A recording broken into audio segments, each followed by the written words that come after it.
Good morning and welcome to our couch conversations today. So I just wanted to start by saying that I was having a conversation with my 11-year-old, and earlier, I guess this last weekend, she and I were talking and she totally challenged me. We kind of challenged each other to try to go a whole month without eating bad, or without, having a mess up or a cheat day or whatever, okay? Which for an 11-year-old, let me just say, is quite hard, okay?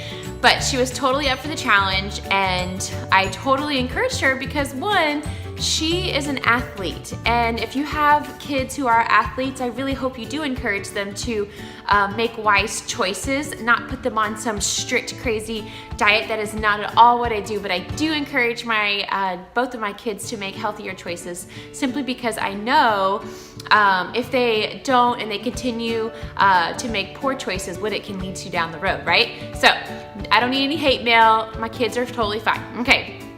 So with that said, yesterday we were just having a conversation, and her sister wanted to eat some kind of a snack, and she was like, got really upset. We all know what that's like, right? When you're on, just a healthy eating plan, and somebody else around you wants something bad, and you're like totally, that's all you can think about. And so that's kind of where she was, and she was like, oh, I want it so bad, but you've got me on this diet.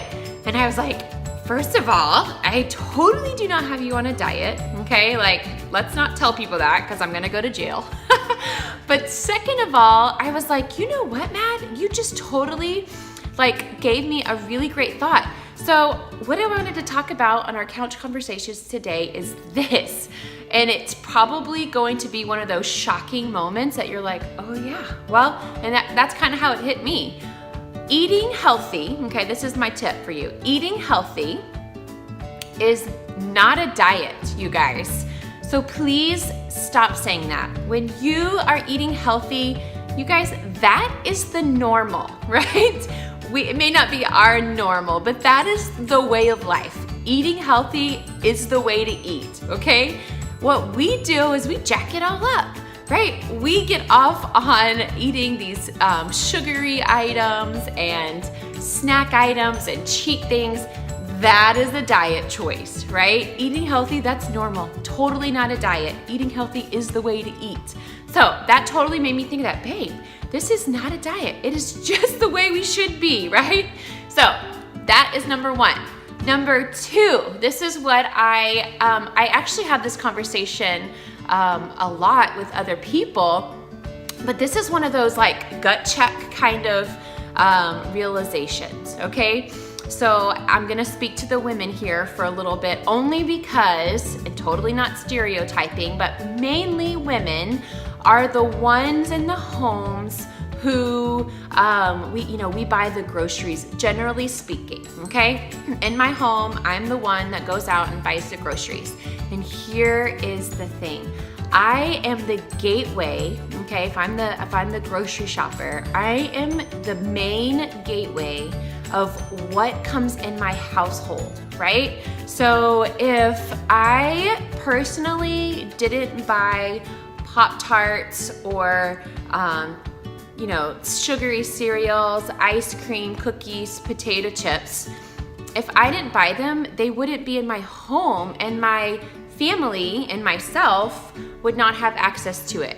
So whatever that means for me, it means I had a weak moment at the grocery store, or I didn't really think about, if it wasn't in my cabinet, my kids wouldn't have an option but to grab an apple. That is a big deal. I am the gateway for that, and that is a huge responsibility, okay?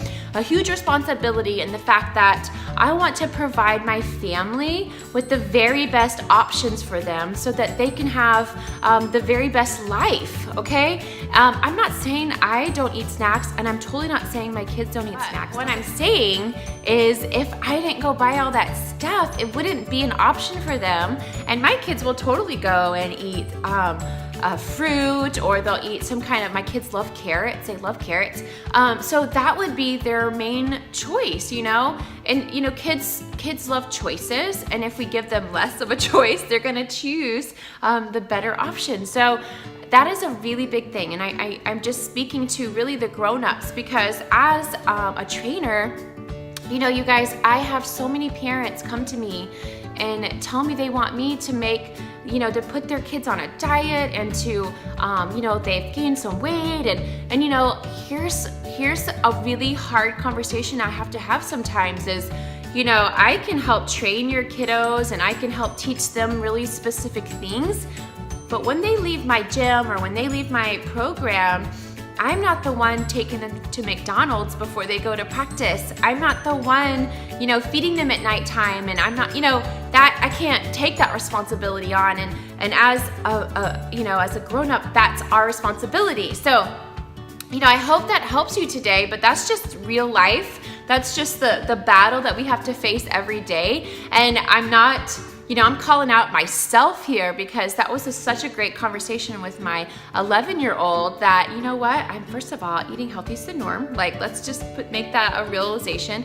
And two, you know, if that whatever, I don't even remember what it was, but if whatever that was that her sister wanted wasn't even in my house, she would not have that craving for it. That, you know, it's not necessarily a craving in our stomach, it's a craving in our mind, and she wouldn't have even had that had I not had it in my house. So that's on me, totally not on her.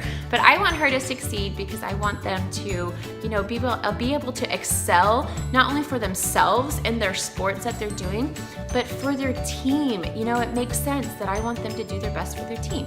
So that's my couch conversation today. I hope that you are drinking your coffee, your keto coffee if you want it, enjoying that, and you know, just let me hear your feedback. All right, go like us on YouTube, go follow us on YouTube, go like our True Birth Fitness page, but I cannot wait to hear from you lovelies. Bye, you guys.